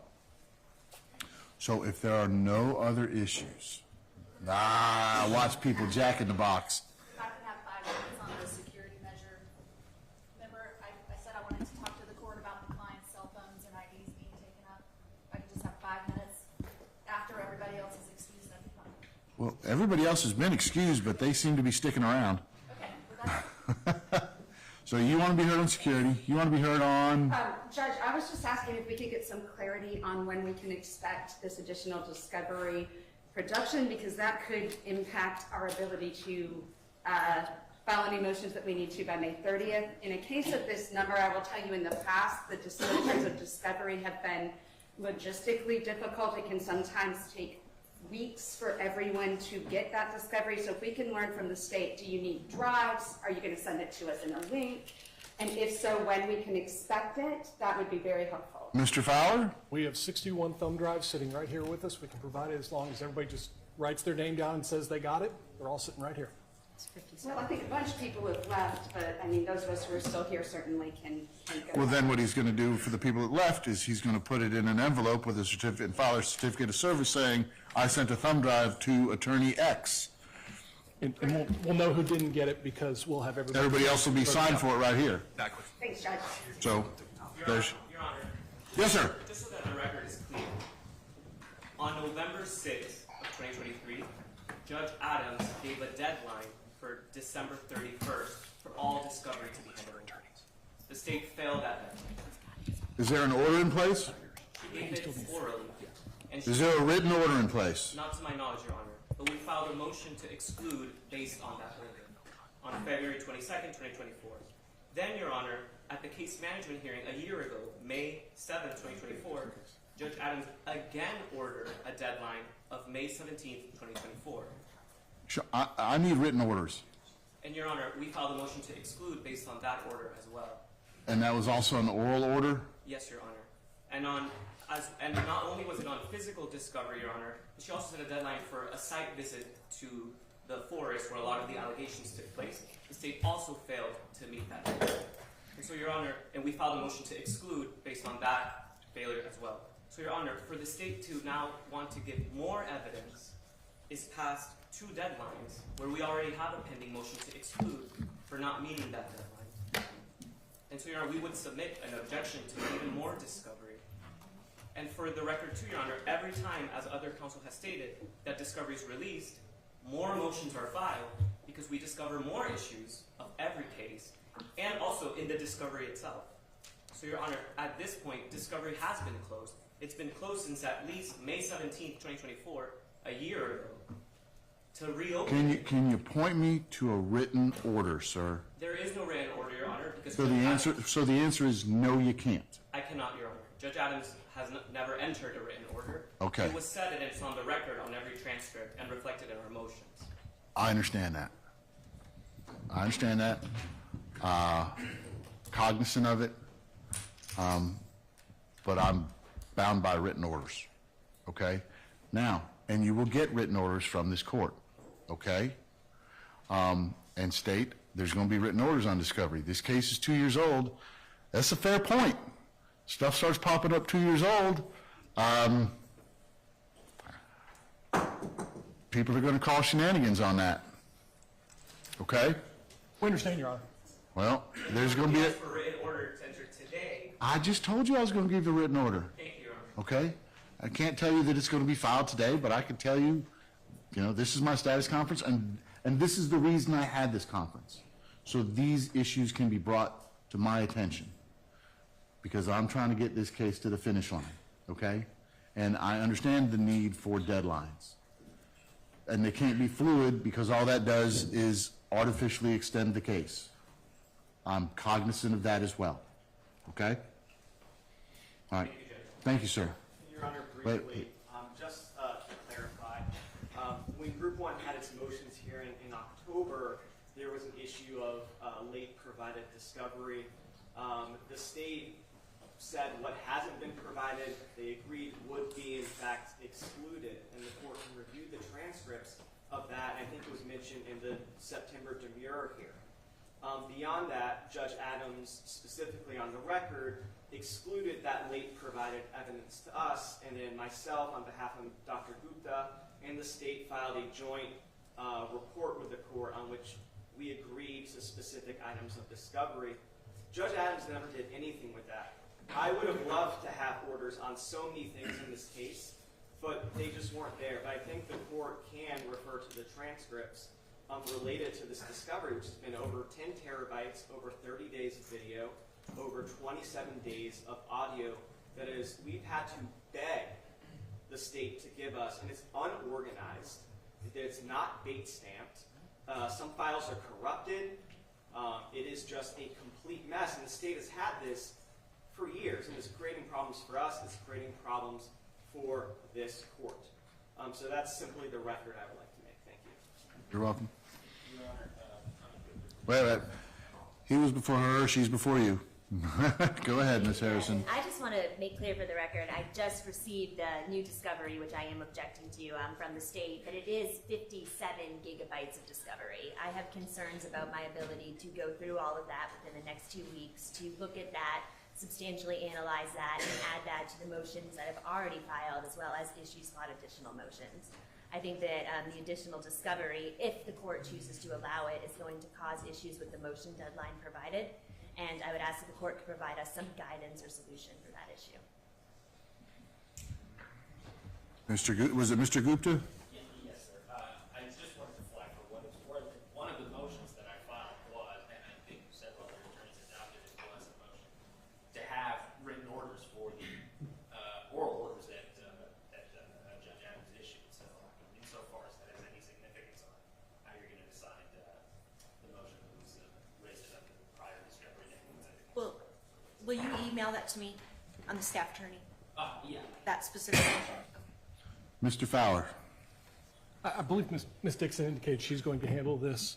She knows this discovery that was just put on there a little better than I do and what happened with it. This case was, let's see.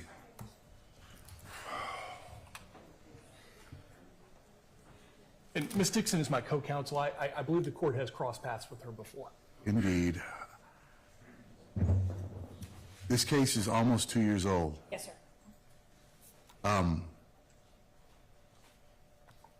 Defendants have a right to discovery in a timely fashion, and it needs to be done. And if it's, there's going to be a written order, and there's going to be a hard deadline. Yes, sir. May I explain to the court of just especially in light of the issue with filing on motions, or whether there's time to file motions? Would the court like to? If not, I will sit down and just. Sure. What do you got? Judge, just to be clear, I think Mr. Fowler responded to this, but we are in an untenable situation wherein, at the same time that the defense consistently asks for everything Brady, and we take those steps, and as we should, understanding, I'm not complaining about that, but in the course of, and somebody saying, hey, who arrested my clients in the Woodline on this date, and in the course of following up with that for lawyers, suddenly there's a conversation with the DeKalb police officers who says, no, you have a list of everybody except for our undercovers. And that's the first time anybody in the entire thing has ever heard about undercover operators from the DeKalb Police Department that were there. Here's the thing, Ms. Dixon. Yes. Y'all brought this case. Yes, and we have. You brought the case at the time you brought it. Yes. And that was your choice. Yes. So you had information at that time, and you are going to be bound by some deadlines here. Yes. And they're going to be hard deadlines that are going to, stuff's going to start to go away. Agreed. 2 years is a long time. Yes, sir. I understand that, and we understand that. We are providing this because either somebody asked for it, as Mr. Fowler, or it was given to us. Once we get it, we have to turn it over. We're not even, I think our position is, if there is a prejudicial issue, if there is something and the court wishes to exclude something, let the defense file a motion, we can articulate it. We will make, in fact, with one of these, I have conceded that some of this, because of the timing of it for a suppression issue and that it was prejudicial. So let's handle those issues. But I think the state's position is mainly, when stuff comes to us at this stage, we're not going out trying to generate more evidence. But when we get it, we have to turn it over. Otherwise, we run into the possibility of Brady issues. So that's all we're trying to do. But what they're saying is, you're getting it from a governmental source, and it's from a governmental source. We all know that if it's in if it's in the custody and control of the DeKalb Police Department, yes, it is deemed to be in your custody and yes, control. And it may be so excluded. If they didn't turn it over to you, that's gonna Yes. you're gonna take the brunt of that. And I understand that. We both understand that, Judge. The state fully understands that. We have communicated that clearly to everybody on our team, on this prosecution team. We fully understand that some things may be excluded in this case. We are simply here to turn over what is in our possession, because that is, in our opinion, the appropriate response when we obtain the new evidence, is to provide it to the defense. It could contain Brady. They may interpret something differently than we do.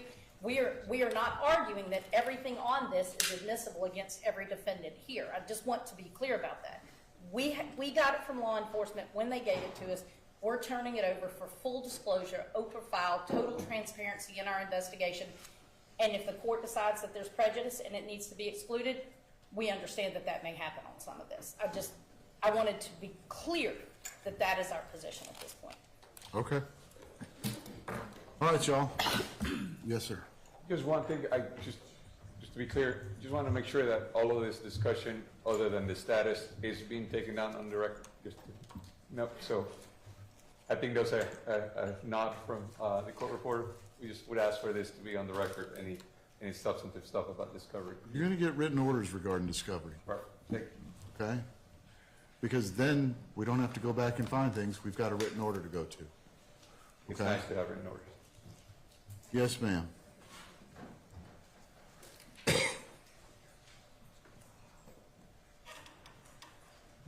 I heard the court say this morning that you signed an order regarding the phones and the identification. We had no notice there was any security concerns from the sheriff's office or from the court. We haven't had any in the past. My concern now is we have a public hearing where the media is present. Mm-hmm. If they report on the fact that the defendants were considered, or this case is considered a security risk, their phones were taken away, their identification was taken away, that information now gets out into the public, who's going to be our jury.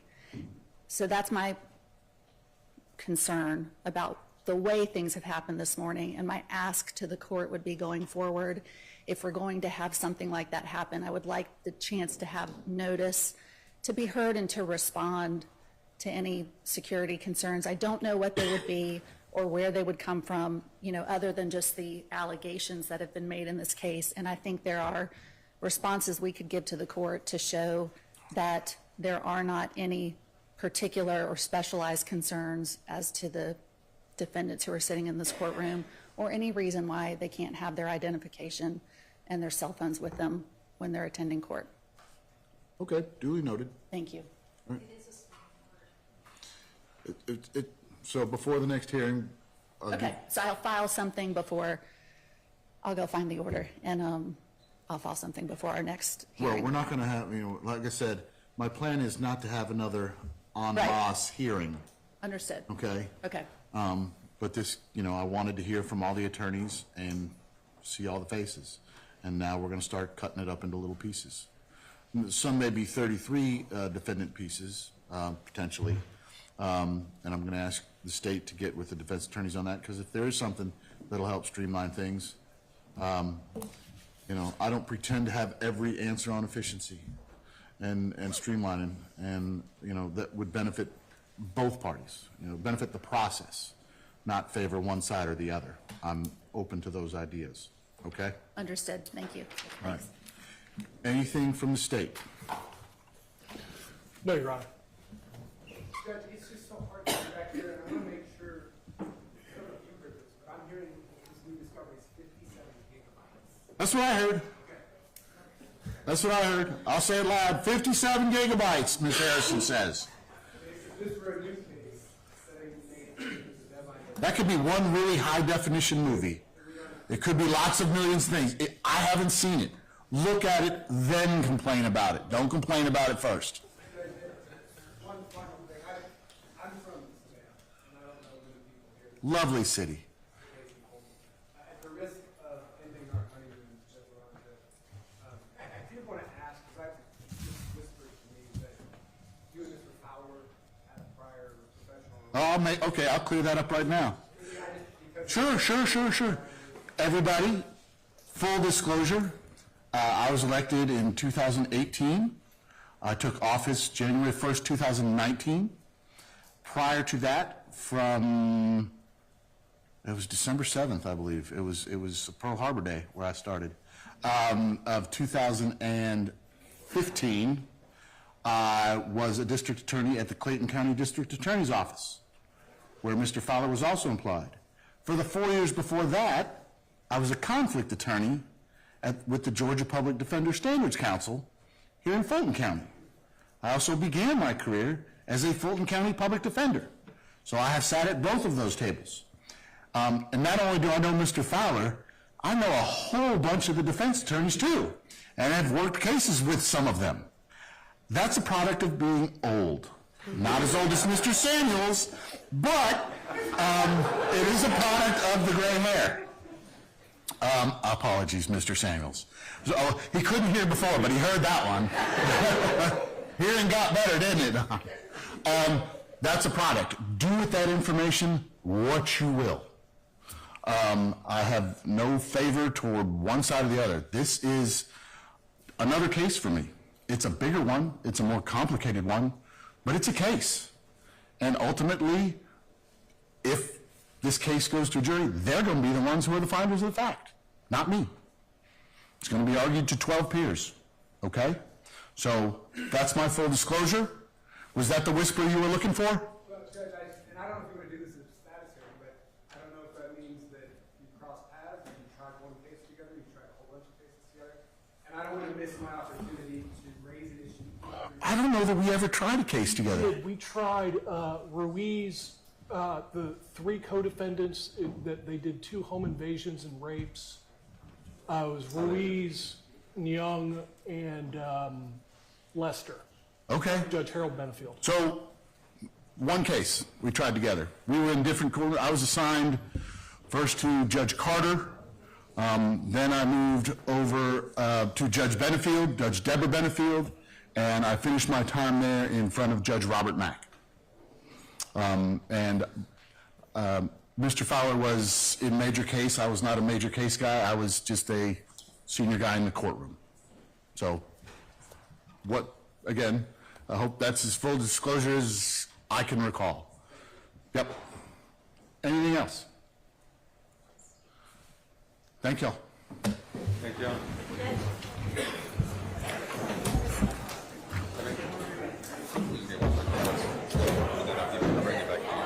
So,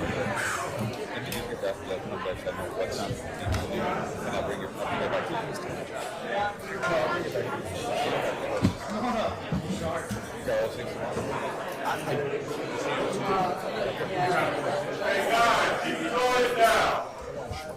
Okay. I'll stick around.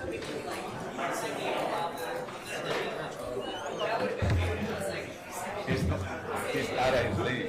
That's completely out of his league. in this trial, so I remember in May of the trial, you dealt with this for because on one of them, Fred Smith's the problem was that there was a incident where it was just so they were all hands. So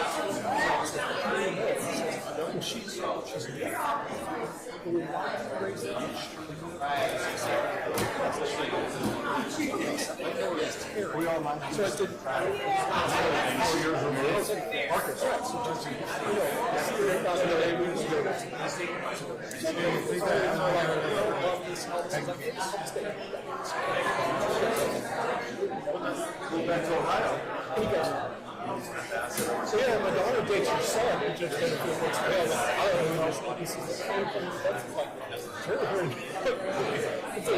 a dream.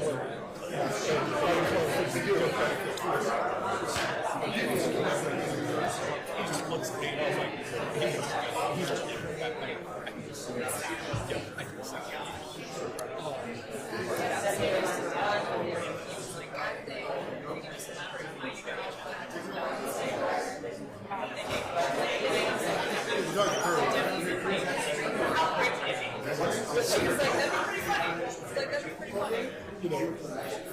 He was like, no, Howard was not What I told somebody else is I said, the thing about farming is farmer would disagree with me. He's going to be like, yeah, it's true. It is true. That's the real. I've been trying to touch it. I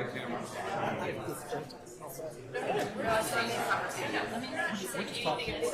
We're just talking about the longer Yeah, I was say they dated. Yeah, that was really disappointing. So some of us have been trying to arrange numbers and act. Yeah, so what's the best way to try to you want to get in on that? Okay, and again, I don't expect your. No, I'm just putting it away so I don't forget.